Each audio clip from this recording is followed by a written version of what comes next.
नमस्कार, आप देख रहे हैं पर उत्तराखंड में हूं आपके साथ संदीप तिवारी। रक्षा मंत्री राजनाथ सिंह 28 अक्टूबर को चमोली में सुबह 9:45 पर वर्चुअली माध्यम से सीमा सड़क संगठन की ओर से निर्मित 75 परियोजनाओं का उद्घाटन कर जनता को समर्पित करेंगे।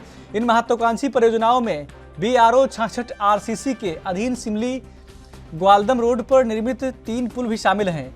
BRO 66 RCC गौचर के कमान अधिकारी मेजर शिवम अवस्थी ने बताया कि रक्षा मंत्री सिमली ग्वालदम राजमार्ग पर कुलसारी के नजदीक बने 50 मीटर स्पान पुल, थराली ग्वालदम सड़क दोहरे के आसपास बने 40 मीटर बुसेरी पुल और पोल्ट्री में बने 35 मीटर स्पान पुल का वर्चुअल माध्यम से शुभारंभ करेंगे।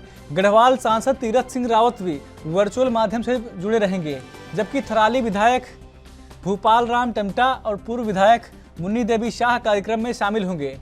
रक्षा मंत्री राजनाथ सिंह शुक्रवार को वर्चुअल करेंगे 75 परियोजनाओं का उद्घाटन। आपको बता दें इसमें 3 पुल भी शामिल हैं।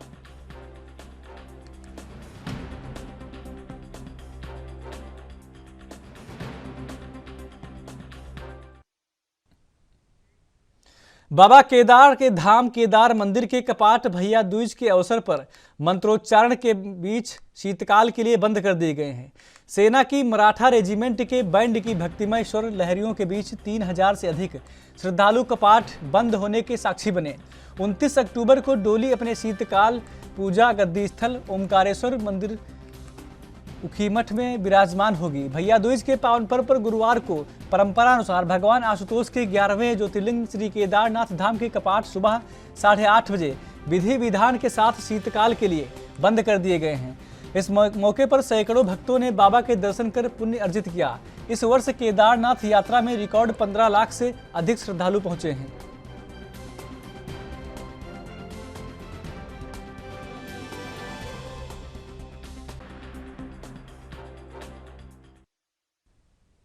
विधानसभा चुनाव में भाजपा की हारी हुई 23 विधानसभा सीटों पर पार्टी की स्थिति को मजबूत बनाने के लिए सरकार के मंत्रियों, सांसदों व विधायकों को जिम्मा सौंपा जाएगा। इसके लिए इन सभी दिग्गजों को जिलों, विधानसभा क्षेत्रों और मंडलों में प्रवास करना होगा। संगठन इन सभी प्रवास कार्यक्रम जल्द जारी करेगा। प्रदेश भाजपा अध्यक्ष महेंद्र भट्ट के मुताबिक 28 अक्टूबर को प्रदेश पदाधिकारियों की एक अहम बैठक होगी, जिसमें प्रवास कार्यक्रम बनाए जाएंगे। बता दें कि केंद्रीय नेतृत्व के स्तर पर भी हारी हुई लोकसभा सीटों की जिम्मेदारी केंद्रीय मंत्रियों को सौंपी गई है। इसी तर्ज पर प्रदेश भाजपा 2022 विधानसभा चुनाव में हारी हुई 23 विधानसभा सीटों पर सरकार के मंत्रियों को झोंकेगी।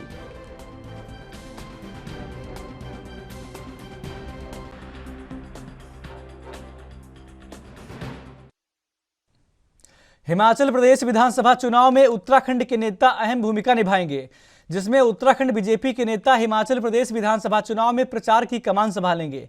उत्तराखंड बीजेपी नेताओं को सीमा से सटे 15 विधानसभाओं की जिम्मेदारी दी गई है। इसमें मुख्यमंत्री धामी को भी हिमाचल चुनाव में स्टार प्रचारक के रूप में शामिल किया गया है। पहाड़ी क्षेत्र होने के कारण उत्तराखंड के नेताओं को हिमाचल प्रदेश का भी काफी अनुभव है।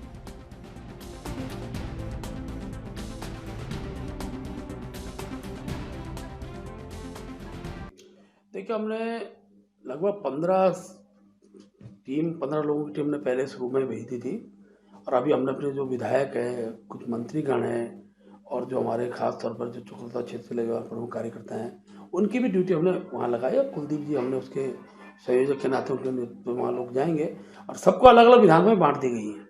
तो उन विधानसभा में जाकर, और क्योंकि एक अपेक्षा हिमाचल के द्वारा हमारे कार्यकर्ता से की गई है, वहाँ के संगठन द्वारा हम उस कार्य में कार्यकर्ता भेज रहे हैं, विधायक और सांसदों को भी वहाँ भेज।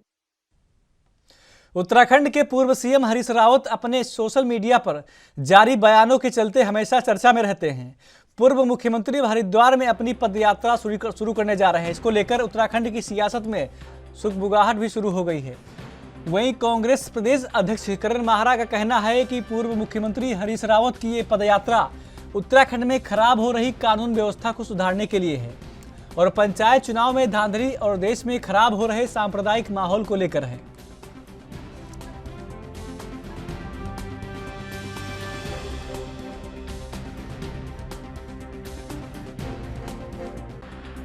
पद यात्रा में क्या लोकसभा चुनाव हरीश रावत जी वहीं से लड़ेंगे? देखिए, तो हरीश रावत जी को बताना पड़ेगा वो क्या चाहते हैं, लेकिन पदयात्रा जो उन्होंने अपना बताया है उसके पीछे उन्होंने रीज़न दिया है बिगड़ती हुई कानून व्यवस्था, पंचायत चुनाव में हुई धांधलियाँ और जिस तरीके से सांप्रदायिक माहौल इस देश का खराब हो रहा है उसको ठीक करने के लिए वो इस पदयात्रा को करना उन्होंने बताया।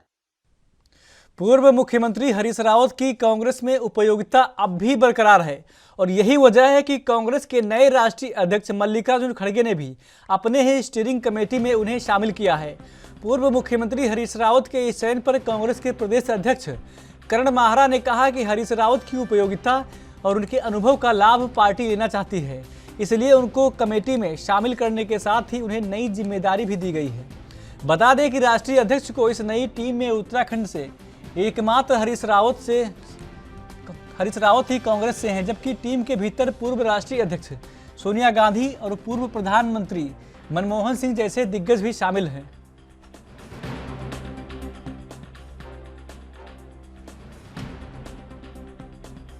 मेरी बहुत बहुत शुभकामनाएं हैं उनको और हरीश रावत जी का, क्योंकि जो अनुभव है 50-55 साल का, वो पार्टी के अध्यक्ष भी रहे हैं जिस समय पार्टी बहुत कमज़ोर स्थिति में थी। 2002 में वापस सरकार में कांग्रेस को लाना, केंद्र में राज्य मंत्री रहना, केंद्र में कैबिनेट मंत्री रहना, MP सांसद रहना और राज्यसभा का भी सदस्य रहना बहुत बड़ी उपलब्धि के रूप में है। तो एक लंबा अनुभव है जिसका लाभ पार्टी लेना चाहती है और इसीलिए आदरणीय मुख्यमंत्री पुष्कर सिंह धामी हरियाणा के सूरजकुंड में शुरू हुए 2 दिवसीय चिंतन शिविर में भाग लेने के लिए पहुंच गए हैं। चिंतन शिविर का उद्देश्य विजन 2047 की कार्य योजना बनाना है।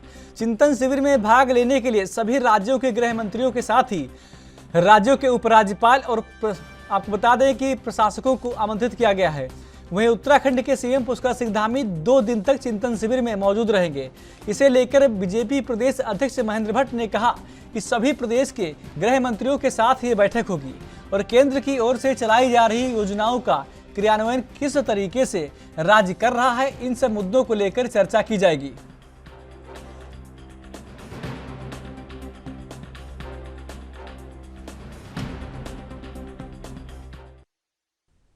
नवंबर 2022 को उत्तराखंड 22 साल का हो जाएगा। ऐसे में राज्य स्थापना दिवस को लेकर तमाम सारी तैयारियां शुरू कर दी गई हैं। साथ ही कार्यकर्ताओं को कार्यक्रम की जिम्मेदारियां भी सौंपी गई हैं। प्रदेश अध्यक्ष महेंद्र भट्ट ने जानकारी देते हुए बताया कि राज्य स्थापना दिवस हमारे लिए गौरव की बात है और कार्यक्रम को सफल बनाने के लिए तमाम तरह की तैयारियां की जा रही हैं। इसके साथ ही उन्होंने कहा कि आने वाली 28 तारीख को इस विषय पर चर्चा की जाएगी और प्रदेश में होने वाले कार्यक्रमों की रूपरेखा तय की जाएगी। देखिए, सरकार कार्यक्रम रहेगा। हमने भी अपने मैंने कहा ना 28 तारीख को हम लोग बैठने वाले हैं और अपने कार्यक्रम का पूरा स्वरूप हम आप सबके समूह रखेंगे। राज्य स्थापना दिवस हमारे लिए गौरव का विषय है और उत्साह के साथ पूरे राज्य के अंदर उसको हम मनाएंगे। उत्तराखंड कांग्रेस ने विधानसभा में हुई बैठक डोर भर्ती मामले में एक बार फिर से राज्य सरकार को कटघरे में खड़ा कर दिया है। दरअसल कांग्रेस प्रदेश प्रवक्ता गरिमा मेहरा दसोनी ने कहा कि विधानसभा में हुई बैकडोर भर्ती मामले में अब तक सरकार ने किसी भी नेता के विरुद्ध कोई भी कार्रवाई नहीं की है, जिससे सरकार के दावे खोखले साबित होते नजर आ रहे हैं। न तो राज्य के मुख्यमंत्री इस संबंध में कोई बात कह रहे हैं और न ही विधानसभा अध्यक्ष रितु खंडूरी ने भी अभी तक इस मामले पर अपनी चुप्पी तोड़ी है।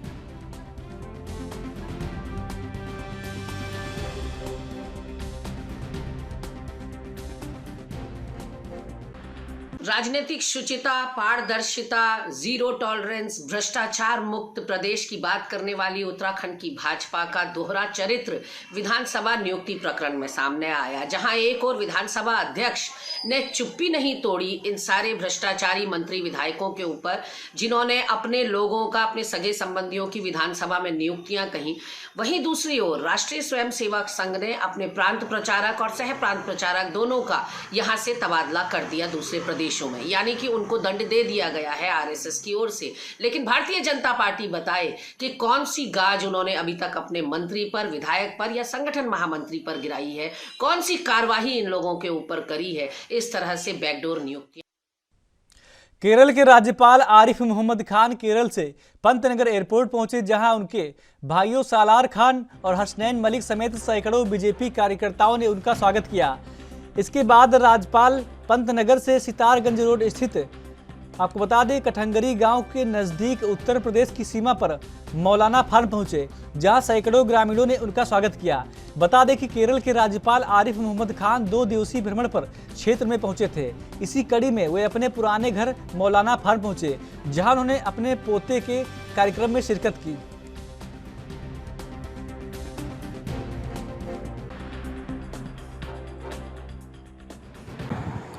पंतनगर एयरपोर्ट में जैसे ही उतरे हैं हम लोग वहाँ पहुँच गए थे और वहाँ से स्वागत करके हम सीधा यहाँ पर मौलाना फार्म पर लेके आए और माननीय हमारे केरला के राज्यपाल बड़े भाई मोहम्मद आरिफ खान आज तमाम लोगों से यहाँ पर अपने पुराने साथियों से मिले और पुरानी यादें आईं और तमाम बुजुर्गों से जब वो यहाँ पर फार्म पर आया करते थे तो एक मजमा लगता था, तो आज उन्होंने पुराने लोगों को याद करा और सबसे एक एक बुजुर्ग, एक एक नौजवान और एक एक बहनों से, माताओं से, भाइयों से, नौजवान साथियों से, बुजुर्गों से, सबसे मिले, दिल खोल के मिले, सीने से सीना चिपट के मिले। लोगों को बड़ी खुशी हुई, केरला के राज्यपाल हमारे बीच में आए और हमारे इलाके में बहुत बड़ी खुशी इस बात की है, कोई इतनी बड़ी शख्सियत हमारे इलाके में पहली बार आई है।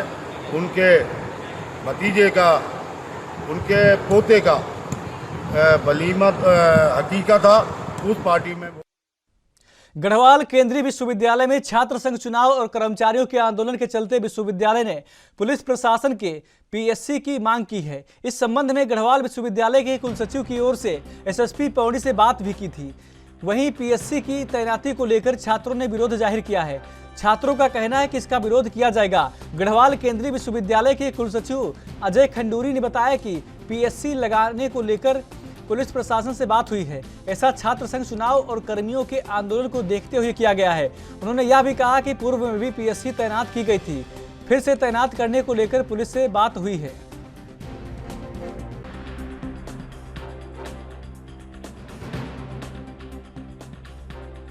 में ही कर चुके हैं। जब विद्यार्थियों द्वारा बड़ा आंदोलन किया गया था इलेक्शन के बारे में, तो हमने अभी रिसेंटली जो है चुनाव अधिकारी नियुक्त कर दिया गया है, जिसमें कि प्रोफेसर आर.सी. डिमरी को जो है चुनाव अधिकारी नियुक्त किया गया है।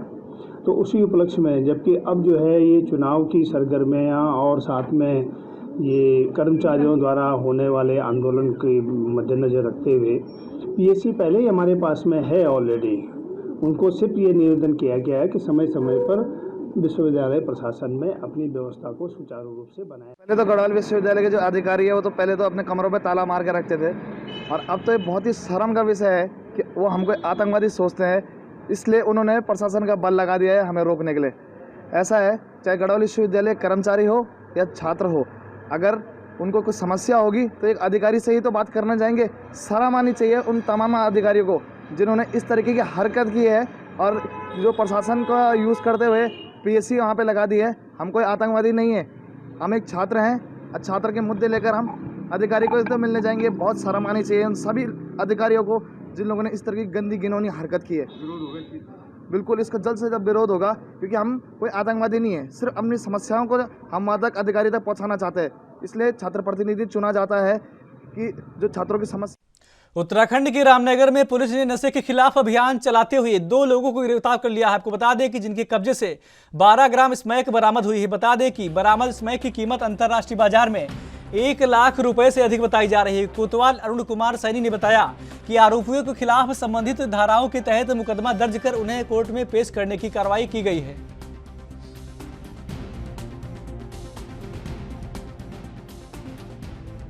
देखिए, आज थाना रामनगर पुलिस द्वारा मुखबिर की सूचना पर पुलिस टीम द्वारा कुल 12 ग्राम स्मैक बरामद की है, जिसमें मुलजिम जावेद और हिमांशु को गिरफ्तार कर जेल भेजा है। सर, इसकी कीमत कितनी है? इसकी अंतर्राष्ट्रीय बाजार में कीमत लाखों में है। बाकी तराई केंद्रीय वन प्रभाग रुद्रपुर की टांडा रेंज में वन तस्करों के हौसले कितने बुलंद हैं, इस बात का अंदाजा इस बात से लगाया जा सकता है कि फॉरेस्ट वर्कशॉप के अंदर बिट के वन रक्षक के निवास के सामने ही वन तस्करों ने चंदन के पेड़ को काट दिया। वहीं कटाई का मामला सामने आने के बाद वन प्रभाग में हड़कंप मच गया और इसके बाद टांडा रेंज के रेंजर प्रदीप असगोला ने घटनास्थल का निरीक्षण किया और अज्ञात वन तस्करों के खिलाफ मुकदमा दर्ज कर आगे की जांच शुरू कर दी है।